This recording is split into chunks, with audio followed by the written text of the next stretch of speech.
दिल्ली की आज जो सरकार है, इतिहास की सबसे लोकप्रिय सरकार है, जिस वास्ट मेजॉरिटी से हम आए हैं, उस सरकार को गिराने के लिए अब सारी राष्ट्र विरोधी ताकतें इकट्ठी हो गई और वो दिल्ली की सरकार को गिराने का षड्यंत्र कर रही हैं। नेता दुनिया के दिल्ली आके देख रहे हैं, दुनिया भर के अखबारों में उसकी चर्चा हो रही है।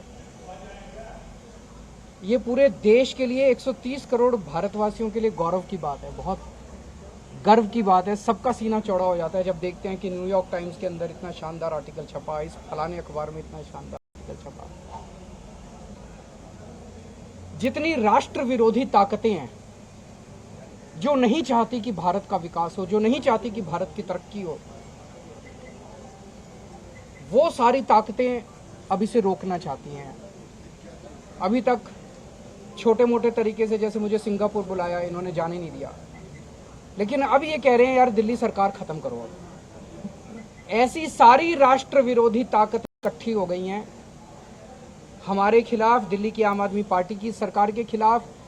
दिल्ली की आज जो सरकार है, इतिहास की सबसे लोकप्रिय सरकार है, जिस वास्ट मेजॉरिटी से हम आए हैं, उस सरकार को गिराने के लिए अब सारी राष्ट्र विरोधी ताकतें इकट्ठी हो गई और वो दिल्ली की सरकार को गिराने का षड्यंत्र कर रही हैं। लेकिन हमारे एमएलए, हमारे मंत्री सब एकजुट हैं, कोई नहीं बिखरा, कोई नहीं टूट रहा, क्योंकि किसी ने कोई गलत काम नहीं किया, किसी को पैसे की हवस नहीं है। तो ये बड़ी अच्छी बात है। दिल्ली के लोगों को मैं कहना चाहता हूँ कि आपने जिन लोगों को वोट दिया है, एक एक हीरा है, कोई नहीं टूटेगा। सरकार काम करती रहेगी, अच्छा काम करती रहेगी। झूठे केस एक के बाद एक झूठी केस करेंगे, चिंता मत करो। मुझे कहा जा रहा है कि शायद गुजरात चुनाव तक ये सिलसिला जारी रहेगा। जब तक भी जारी रहेगा, हम मजबूत हैं, डटे हुए हैं। सारी जांच करवाएं, सब जांच करवाएं। मेरे ख्याल से पहले जांच तो करवा रखी है, इसमें दोबारा जांच करा लें। एक जांच इन्होंने, आपको याद है जब हमारी पार्टी नई बनी थी, वो आए थे दिल्ली, उन्होंने कहा था रात के अंधेरे में, चांदनी रात में, कुछ काली रात में, कह रहे थे कोई हमने कोई पैसे चोरी कर लिए थे, हम आम आदमी पार्टी को डोनेशन आया था। तो यार 2013 की बात है, वो 2013, आज 9 साल हो गए। क्या हुआ उसका? अभी जेल नहीं भेजा मेरे को। क्या हुआ उस जांच का?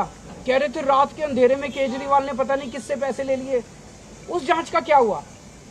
2016 में मनीष सिसोदिया के खिलाफ इन्होंने आरोप लगाया कि इन्होंने एडवर्टाइजमेंट देने में पैसे खाए।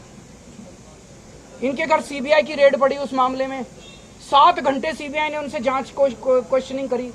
उस मामले का क्या हुआ? फिर इनके ऊपर एक और मामला करा, वो कोई स्कूलों के ऊपर घोटाला कर दिया मनीष सिसोदिया ने, उसकी भी जांच कर ली। और जांच कर लें, सारी जांच कर लें, जितनी जांच। ये शोभा नहीं देता। सुबह से शाम तक सवेरे उठते आप ये सोचते हो अब मैं इसको महाराष्ट्र की सरकार गिराऊं, अब मैं गोवा की सरकार गिराऊं, अब मैं मध्य प्रदेश की सरकार गिराऊं, अब मैं दिल्ली की सरकार गिराऊं। काम कब करोगे? देश की तरक्की कब करोगे?